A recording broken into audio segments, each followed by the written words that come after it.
Hello, my name is Phil Pereira, and I'm the Emergency Ultrasound Coordinator at the New York Presbyterian Hospital in New York City, and welcome to Sound Bites. In today's module, we're going to focus in specifically on the use of bedside ultrasound for the paracentesis procedure. Now, the use of bedside ultrasound for paracentesis can actually lower your complication rate and allow you to know who is a better candidate for the actual procedure. So step number one, when you're deciding if a paracentesis procedure is necessary, is to determine if the patient actually has ascites and if there's significant areas of fluid pockets that are amenable to a drainage procedure. The second step is to best mark the location for the needle placement using bedside ultrasound. And the two techniques that have been used in the past are the midline linea alba or the lateral gutter techniques. And using bedside ultrasound can allow you to decide between the two where is the best location for the needle placement. This illustration shows the preferred positions for the paracentesis procedure. The key concept here is to avoid the epigastric vessels during the puncture attempt. Note the location of the epigastric vessels just lateral to midline on the abdominal wall. So we want to use that 3 megahertz probe, and we can place the probe as shown in positions 1 and 2 in the traditional lateral gutter approaches for the paracentesis procedure. This would be above the anterior superior iliac crest. And we can look for fluid within the lateral gutters and plan for a puncture attempt in either of these positions. We can also place the probe in probe position 3 as shown in the midline linea alba position. We'd want to place the probe below the umbilicus in the midline and the relatively avascular midline linea alba position. Now we can also use the 10 megahertz higher frequency probe to get a better look at the abdominal wall in relation to the bowel and the ascites fluid prior to our puncture attempt. In fact, this will give us a more detailed look into the abdominal cavity to better plan our approach for the paracentesis procedure. Here's the location of the probe to the lateral position for the paracentesis procedure. Note the placement of the high-frequency linear array probe above the anterior superior iliac crest along the lateral gutters of the patient. Notice here the location of the epigastric vessels in relation to the lateral gutters, and we want to avoid those epigastrics during any puncture attempt. Notice also the location of the bladder, and we want to make sure that we decompress the bladder prior to any puncture attempt for a paracentesis. But we can see here that the probe is safely lateral to most of these structures, thus a paracentesis can be safely performed from this position on the abdominal wall. This video clip shows a small amount of ascites as taken with a 3 megahertz probe, and we can see here a small amount of ascites is denoted by that dark or anechoic fluid collection, and we can see the intestine with anchoring mesentery swaying back and forth within the ascites as the patient breathes. And this is known as gut sliding, and it makes the intestine look almost like palm trees swaying back and forth within a breeze. So from this location, it might be unsafe to perform a paracentesis as it could be difficult to get a needle in between the areas of intestine without puncturing through an area of intestine or mesentery. This video shows a moderate amount of ascites, again taken with a 3 megahertz probe, and we note the intestine with anchoring mesentery sliding back and forth as the patient breathes, and we see a large collection of ascites, that dark or anechoic fluid collection anterior to the intestine.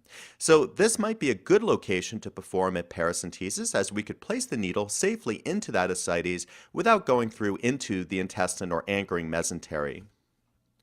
This video clip emphasizes the point that using a higher frequency 10 megahertz probe on the abdominal wall gives a more detailed exam of the evaluation of the ascites in relation to the intestine. And we see the abdominal wall anteriorly, and we can see the bowel floating within the ascites. Here we can actually mark down and measure the safety zone in which a needle could safely go through the abdominal wall into the ascites without hitting bowel.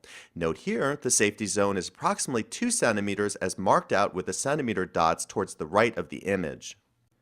Another benefit of using the higher frequency probe prior to a paracentesis procedure is to investigate the depth of the abdominal wall, as a thick abdominal wall can frustrate attempts at a paracentesis procedure. Here we see the depth of the abdominal wall, which measures 2.5 centimeters anteriorly, and we can see the line, which is the peritoneal lining there, just deep to the abdominal wall. Note the presence here of ascites, the dark fluid collection, just deep to the peritoneal lining, and we can see the gut sliding or bowel moving back and forth deep within the ascites. Note the 2 centimeter safety zone for placement of the needle into the ascites fluid, but note here we'd need to use a longer needle, a needle longer than 2.5 centimeters, just to get through the abdominal wall to get fluid from the abdominal cavity.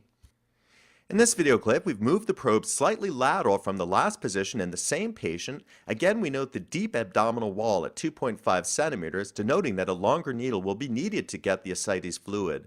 But here we see a large collection of ascites, and note here the absence of gut sliding, denoting a larger pocket of ascites and a more favorable position for the paracentesis procedure. So this is actually the position in which we perform the paracentesis using a longer lumbar puncture needle, and we're safely able to get a paracentesis done and get the ascites fluid out for evaluation in the lab. In this video clip, we'll re-emphasize the surface anatomy for the lateral abdominal position for paracentesis. Note we're coming with a capped needle underneath the 10 megahertz probe at the lateral puncture point. This would be the preferred position for the lateral approach for paracentesis as shown by the black star. Now, some of the surface anatomy that we can palpate includes the iliac crest, and note here we're about 4 to 5 centimeters above the iliac crest there. We also want to avoid those all-important epigastric vessels, which we can see medial to the puncture point from the lateral paracentesis approach. Using ultrasound guidance, we can map out the best position on the abdominal wall for the paracentesis approach and go either right or left side depending on the maximal pocket of ascites present. We also want to ascertain the relative locations of the liver and spleen so as to avoid iatrogenic injury to a solid organ. And as we emphasized earlier in the video clips, we want to look for that intestine with anchoring mesentery so as to avoid intestinal puncture during the procedure. While the lateral gutter approach to paracentesis is commonly emphasized during medical training, the midline linea alba position can be a great location for a paracentesis procedure. Note here, the probe is placed along the midline linea alba with a marker dot towards the patient's head, and we see it placed along the midline just inferior to the umbilicus. Here we'll further investigate the midline linea alba position for the paracentesis procedure. Note the high-frequency probe placed along the midline linea alba, and we're coming with a capped needle at a 45-degree angle underneath the probe, looking for the ring-down artifact onto a suitable pocket of ascites. Here's a different viewpoint from the same midline linea alba position. Again, we're placing that probe along the midline, and this would be about the appropriate position for the paracentesis procedure. And here we just place the needle right there, directly inferior to the umbilicus. And I'll indicate that with a black star. Note here, we'll be coming through the relatively avascular midline linea alba. But recall that it's very, very important from this position to not puncture through the bladder, and we can see the relative location of the bladder in relation to the puncture point. So we must have the patient void or place a Foley catheter prior to attempting a paracentesis from the midline linea alba position.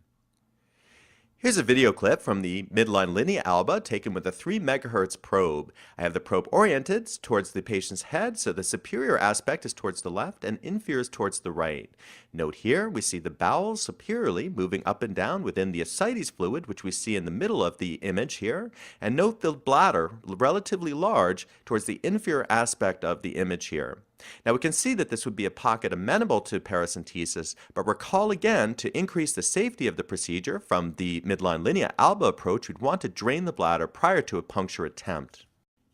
Here's a video clip taken from the same patient after having him completely void, and note now we have the decompressed bladder, making the ascites pocket much larger and more amenable to a paracentesis puncture from that midline linea alba technique. And we can see here now the pocket of ascites as denoted by the darker anechoic fluid collection between the bowel superior and the decompressed bladder inferiorly.